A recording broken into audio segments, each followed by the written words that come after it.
ओम नमः सिद्धेभ्यः नमो जिनाणम। जय बोलिए अहिंसा के देवता तीर्थंकर महावीर भगवान की जय। संत श्रोमणी आचार्य गुरुवर श्री विद्यासागर मुनिराज की जय। महानुभाव, कोई व्यक्ति यह सोचे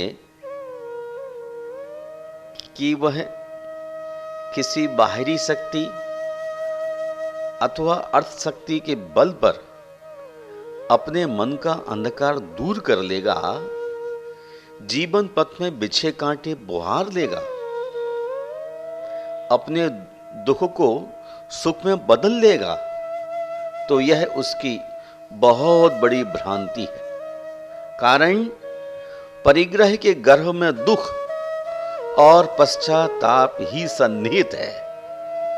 परिग्रह में वक्रता है, इसलिए वह ग्रंथि है। शोषण और संग्रह उसकी पर्याय हैं। परिग्रह और हिंसा एक ही समस्या के दो छोर हैं। एक छोर जब तक नहीं छूटता तब तक दूसरे छोर से छूटने का प्रयास बालू पीड़न जल मंथन जैसा है। एक ब्राह्मण पंडित ने राजा से मिलने के लिए प्रस्थान किया। वह बहुत दरिद्र था। राजा को भेंट करने के लिए कपड़े में गन्ने के कुछ खंड टुकड़े बांधकर राज मंदिर की ओर चल पड़ा। कुछ विश्राम करने के लिए जंगल में सो गया। उधर से आ रहे एक व्यक्ति ने देखा। उसने सोचा राजा के पास यह उपहार के लिए इक्षुखंड लेकर जा रहा है। उसने कपड़े से इक्षुखंड निकाल लिए और उसकी जगह लकड़ियां बांध दी। पंडित सोकर उठा। वह कपड़े में बंधी लकड़ियों को लेकर राजा के महल की ओर चल पड़ा। दरबार में पहुंचकर भेंट करने की इच्छा से जब कपड़े को खोला तो उसमें लकड़ियां देखकर स्तब्ध रह गया। वह बहुत चिंतित हो उठा। महाकवि कालिदास समझ गए इस व्यक्ति के साथ किसी ने छलना की है। उन्होंने तुरंत स्थिति को संभालते हुए कहा, महाराज, आज ऐसा उपहार आया है वैसा कभी किसी ने भेंट किया नहीं। वह बड़ा अद्भुत उपहार है। राजा ने पूछा, कैसे? कालिदास ने कहा, दग्धम खांडवमर्जनेन बलिना रभुद्रमैर्भूषितम् दग्धम वायुस्तुतेन हेम नगरी लंका पुनः स्वर्णभू दग्धे लोक सुखो हरेण मदनः किं तेन युक्तं कृतं दारिद्र्यं तापकारणमिदं केनापि दग्धं नहीं। हे राजन, पांडव वन को अर्जुन ने जला दिया।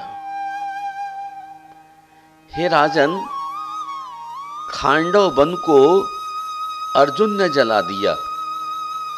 सोने की लंका को हनुमान ने जला दिया और कामदेव को शंकर ने जला दिया। लेकिन इस दरिद्रता को जो सबको जलाती है कोई जला नहीं सका। वह विप्र इस दरिद्रता को जलाने के लिए ईंधन भेंट कर रहा है। इसे जलाने में आप ही समर्थ हैं। राजा ने प्रसन्न हो उसकी दरिद्रता को दूर किया। दारिद्र्य कभी प्रिय नहीं रहा। गरीबी कभी वांछनीय नहीं रही, न प्राचीन काल में न अर्वाचीन काल में। सब चाहते हैं कि गरीब कोई न रहे। समाज किसी को न सताए, किंतु यह बड़ा कठिन काम है। निर्धनम निर्बलम, इसका सभी ने तिरस्कार किया है, लेकिन इसका समाधान कभी नहीं होगा। व्यक्तिगत स्वार्थों का चक्रावर्त सभी को अपनी लपेट में लिए हुए है।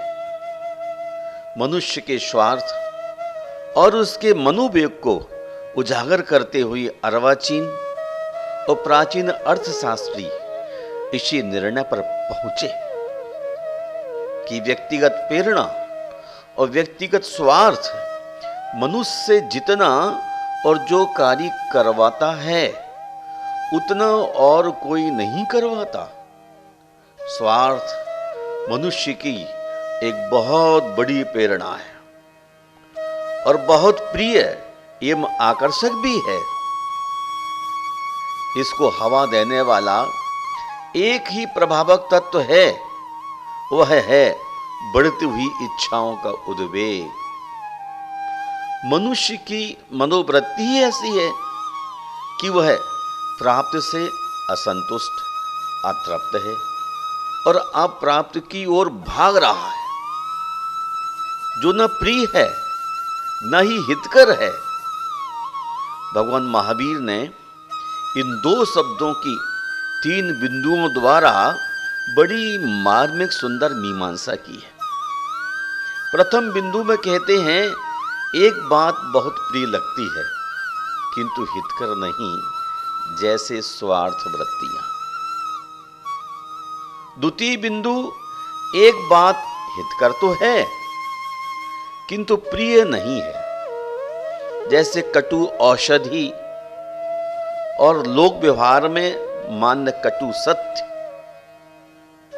तीसरा बिंदु, जो प्रिय भी है और हितकर भी है, जैसे धर्म, मानवीय कर्तव्य। यदि इन तीनों बिंदुओं के धरातल पर इच्छाओं के क्षितिज से उतर कर चला जाए तो ना तो कोई भूखा दिखाई देगा, न ही वस्त्रहीन, न कोई आवास विहीन मिलेगा, न ही आजीविका शून्य। सभी की प्राथमिक आवश्यकताएं नियमतः पूर्ण होगी।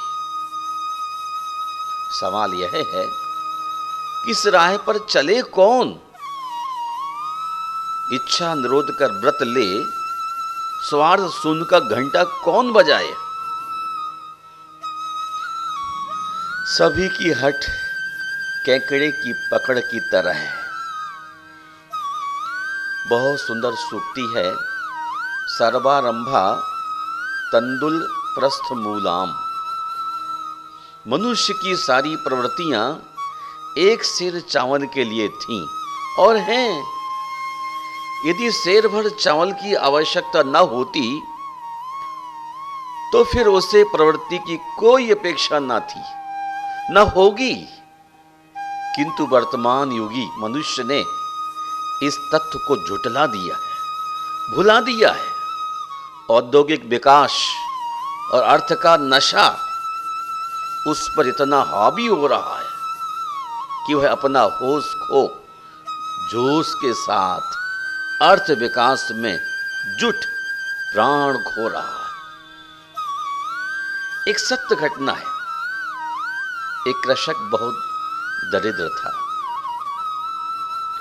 उसकी पत्नी ने उसे आजीविका के लिए प्रेरित कर दूसरे गांव भेजा। वह उसने एक जमींदार से थोड़ी सी जमीन की याचना की ताकि वहां खेती कर अपनी आवश्यकता की पूर्ति कर सके।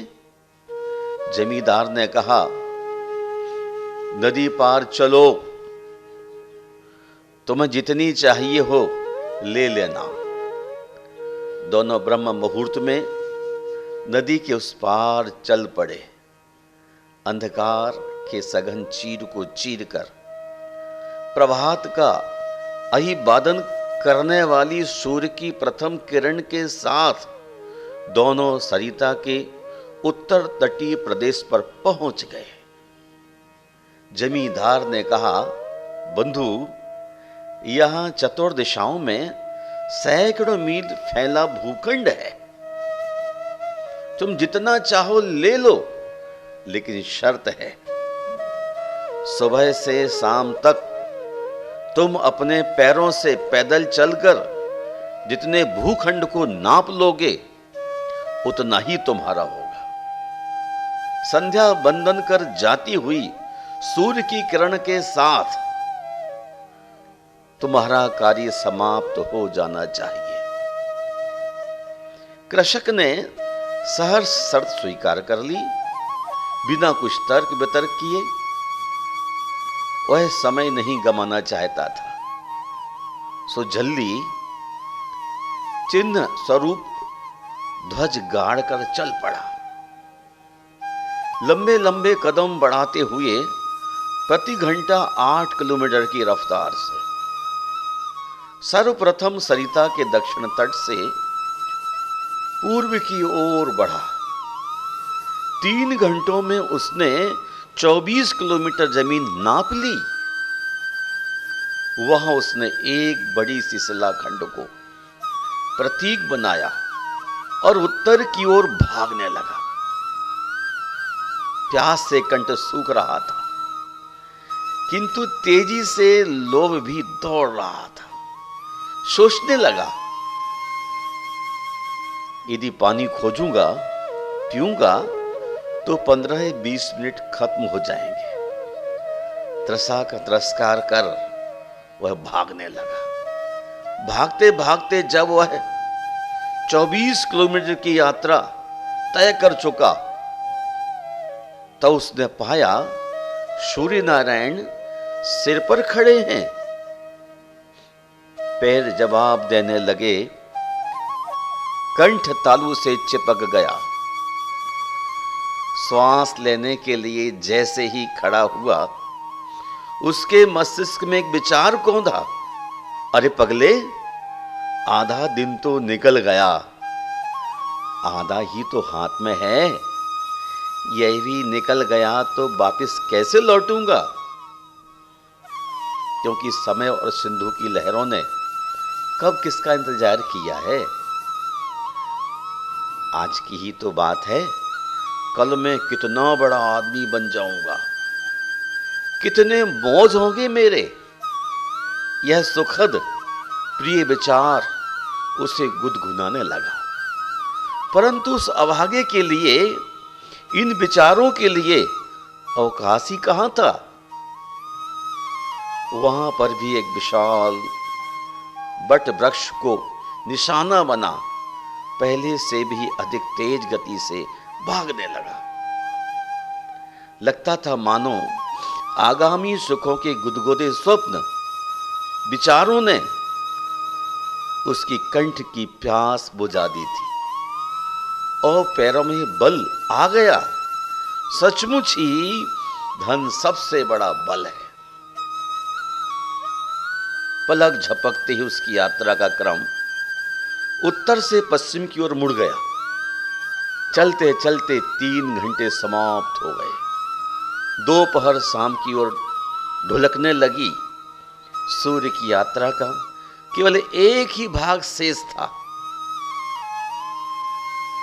उसने सोचा, सूर्य की यात्रा के साथ अब मुझे भी अपना क्रम पूरा कर लेना चाहिए।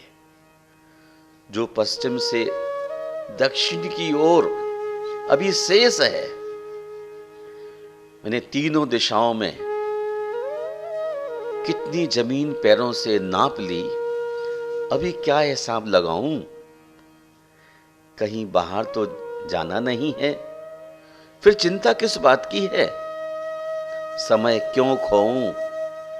3 घंटे बाद मजे से बैठकर हिसाब लगाऊंगा। अभी तो चिन्ह गाड़ जाता हूं। तीनों ओर दृष्टिपात किया, कहीं विजय चिन्ह दिखाई नहीं दिया। उसका मानस सरोवर प्रसन्नता से उछलने लगा। सामने पर्वतीय चोटी पर उसकी यात्रा क्रम का ध्वज दंड गौरव से फहराता दिखाई पड़ रहा था। उसे देख उसकी आंखें खुशी से चौड़ी हो गईं। इसी बेग से उसने उसी ओर कदम बढ़ाए। एक बार वह असफल होने लगा। उसकी देह जवाब देने लगी। आखिर बिना पेट्रोल की गाड़ी को कब तक खींचता? भागते भागते उस स्थल पर पहुंचने ही वाला था कि उसने दूर से जमींदार को इशारा किया, देखो मैं आ रहा हूं। सूर्य अभी अस्त नहीं हुआ। सूर्य नारायण की कृपा दृष्टि है। देखो देखो, वे अभी मेरी विजय श्री पर मुस्कुरा रहे। नादान अभी ये नहीं समझ पाया कि वे क्यों मुस्कुरा रहे हैं। शायद यह है कि वह नहीं जानता था कि प्रभु संकेत दे रहे हैं, पगले तेरी अविराम यात्रा मेरे साथ विराम लेने वाली है। वह पुनः बेग से भागा। श्वास फूलने लगी। गंतव्य पर पहुंचकर जमींदार के पैरों पर गिर पड़ा। अपनी सफलता पर मुस्कुराता हुआ, मैंने इतना विशाल भूखंड हासिल कर लिया। और उसी पल उसकी यात्रा भी सूर्य के साथ सदा सदा के लिए अस्त हो गई। क्या पाया उसने? सब कुछ खोकर। किसने कहा था उसे इतनी जमीन हथियाने के लिए? क्या उसकी पत्नी ने इसलिए उसे भेजा था? नहीं, उसकी अतृप्त लालसा ने उसके जीवन का लहू चूस लिया। उसकी परिग्रहवादी लालसा उसे प्रिय तो थी, लेकिन हितकर सिद्ध नहीं हुई। महावीर ने यही तो कहा था, जो प्रिय हो वह आवश्यक नहीं हितकर भी हो। तब ऊपर से मधुर परिणाम में किंपाक फल की तरह कटुक दुष्परिणामी से क्या प्रयोजन? वस्तु स्वरूप को न समझने वाला व्यक्ति अपरिग्रह बात के पाठ को नहीं पढ़ सकता, अथवा इच्छा परिमाण व्रत अंगीकार नहीं कर सकता। किंतु उसे समझना चाहिए, किसी अपरिग्रहवाद या इच्छा परिणाम व्रत से उत्पन्न संतोष ही दरिद्रता एवं परिग्रहवाद रूपी रोग की रामबाण औषधि है। महावीर का अर्थशास्त्र यह ध्वनित करता है कि संतोष धन के समक्ष सारे धन धूल हैं। कुछ लोग कहते हैं धर्म अर्थ विकास में बाधक है। आधुनिक अर्थशास्त्रियों का भी यही मंतव्य है कि धर्म अंकुश लगाता है, हमारी प्रगति को रोकता है। यह मत करो, यह मत खाओ, आदि आदि। इससे आर्थिक विकास क्रम में रुकावट आती है। उनका यह विचार एकांगी है। महान दार्शनिक उद्भट विद्वान समंत्रभद्र आचार्य कहते हैं, उच्चैर गोत्रम प्रणते भोगो दानादुपासनात् पूजा भक्ते सुंदर रूपम स्तौनात् कीर्तिस्तपो निधिसु। तप ही जिनका धन है, ऐसे तपोनिधियों को प्रणाम करने से, उच्च गोत्र दान देने से, भोग सामग्री उपासना से प्रतिष्ठा, भक्ति से सुंदर रूप और उनके स्तव से कीर्ति की प्राप्ति होती है। धार्मिक अनुष्ठानों से न केवल भोग संपदा प्राप्त होती है, अपितु वे कुलीन घरों की उच्चता, प्रतिष्ठा, शरीरगत सौंदर्य और लोक ख्याति भी प्रदान करते हैं। धर्म से धन का विकास होता है। धन तो मात्र साधन है, वह चाहे तो अपने सदुपयोगकर्ता को धर्म की ओर प्रेरित कर सकता है, चाहे अपने दुरुपयोग से धरातल की गहराइयों में भी धकेल सकता है। धर्म का तो केवल सदुपयोग ही होता है, दुरुपयोग का तो स्थान ही नहीं। जहां धर्म का दुरुपयोग दिखता है वहां छल है, कपट है, ढकोसला है। और धर्म का ढकोसले से क्या संबंध? धर्म अपने विकास के साथ साथ सूर्य और सुमन की तरह निरंतर आश्रय का विकास करता है, उसमें करुणा का विकास करता है, संवेदनशीलता को तो गहराता ही है, वात्सल्य का पराग भरता है। तो धन अपने विकास के साथ साथ धनार्थी धन के स्वामी में क्रूरता पैदा करता है। करुणा दया के स्रोत को सुखा देता है। धन हड़प की लिप्सा अपने आर्थिक विकास के साथ हजारों लाखों प्राणियों को हिरास का गड्ढा खोद देता है। धर्म और धन में यही अंतर है। एक निर्भय बनाता है, दूसरा भय पैदा करता है। जहां धर्म है वहां आनंद है, जहां धन है वहां संकट है। मैं यही नहीं कहना चाहता कि धन का विकास मत करो, करो, पर ध्यान रखो तुम्हारा धंधा अंधा ना हो और ना ही अंधाधुंध उसकी आंखें हों। किंतु ध्यान रखना, चर्म चक्षुओं की नहीं, विवेक चक्षुओं की आंखें हों। आपकी अर्थ विकास की प्रक्रिया किसी के खून से सनी ना हो,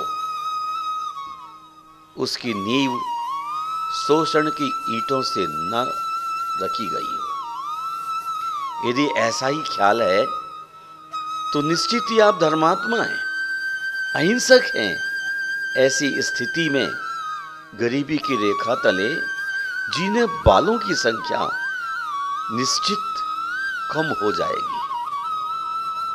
उसे पूरा तो कम नहीं किया जा सकता, क्योंकि प्राणी का अपना शुभाशुभ कृत्य का परिणाम वाला सिद्धांत भी अपनी जगह अडिग है। महान इच्छा वाला आजीविका के लिए महान आरंभ बढ़ाता है और स्वयं चंड, रुद्र, क्षुद्र, वक्र, दुशील, हिंसानंद, मृषानंद, चौर्यानंद और संचयानंद बन बैठता है। माया, छल कपट, प्रपंच सभी हथखंडे अपनाता है। नकली खाते, रिश्वत, धमकी, हत्या, अपहरण सभी कुछ करता हुआ परिग्रह सागर में डूब चला जाता है। इन धन प्रधान युग में धन की जगह है। इस धर्म प्रधान युग में धर्म की जगह धन ने ले ली है एवं लोगों को रुपया ही भगवान नजर आ रहा है। उसका हर घंटा रुपयों की सांकल से बंधा है। उनकी मान्यता है अच्छे अच्छों की कब्र खुदवा देता है पैसा। अच्छे अच्छों की कब्र खुदवा देता है पैसा, धरती से स्वर्ग पर पहुंचा देता है पैसा। युगों से साक्षी है इतिहास इस बात का, मनुष्य प्यार जताकर गला कटवा देता है पैसा। चतुर्थ पंक्ति बड़ी मार्मिक है। लक्ष्मी ने बुद्धिमानों, सूरवीरों, कृतज्ञों, कोमल और कठोर हृदय वाले सभी को मलिन कर दिया है। जिस प्रकार धूल रत्नों की कांति मलिन कर देती है, उसी प्रकार लक्ष्मी मनुष्य के हृदय प्रदेश मलिन कर देती है। अन्याय उपार्जित धन 10 वर्ष तक तो ठहरता है, किंतु 11वां वर्ष लगते ही मूल से नष्ट हो जाता है। जैसे मछली को फंसाने वाले कांटे में लगा आमिष अपने साथ मछली को भी ले मरता है। परमार्थ से धन कमाने का नाम ही न्याय है। परमार्थ से धन कमाने का नाम ही न्याय है, और यही महावीर का अर्थशास्त्र है। क्योंकि जिस प्रकार मेंढक जलाशय में और मछलियां भरे तालाब में आकर बसती हैं, वैसे ही समस्त संपदाएं विवश होकर शुभ कर्म से प्रेरित हो उन्हीं का अनुसरण करती है।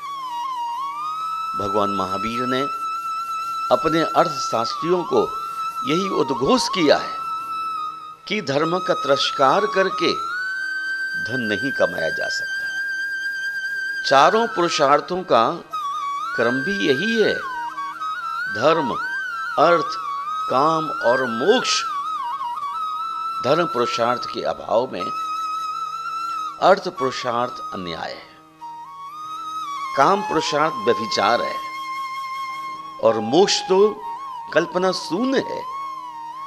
अस्तु तीनों की सिद्धि प्रसिद्धि के लिए धर्म पुरुषार्थ श्रेष्ठ और ज्येष्ठ है। धर्म स्नेह बंधुओं, अपनी जिंदगी को धर्ममय बनाने के लिए हर इंसान के लिए पुरुषार्थ करना चाहिए। धर्म पुरुषार्थ जहाँ पर भी रहेगा वहाँ मनुष्य की जीत स्वयमेव है। संसार में भी आदमी बहुत कुछ कर सकता है महावीर के पथ पर चलकर, लेकिन हर क्षण हर पल धर्म पुरुषार्थ उसके रक्त में रहे, काम पुरुषार्थ के साथ, अर्थ पुरुषार्थ के साथ और संन्यास पुरुषार्थ के साथ, तो धर्म पुरुषार्थ सार्थक होगा।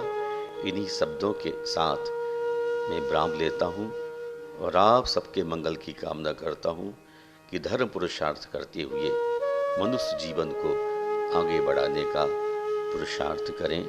जय बोलिए विश्व बंधु भगवान महावीर स्वामी की जय।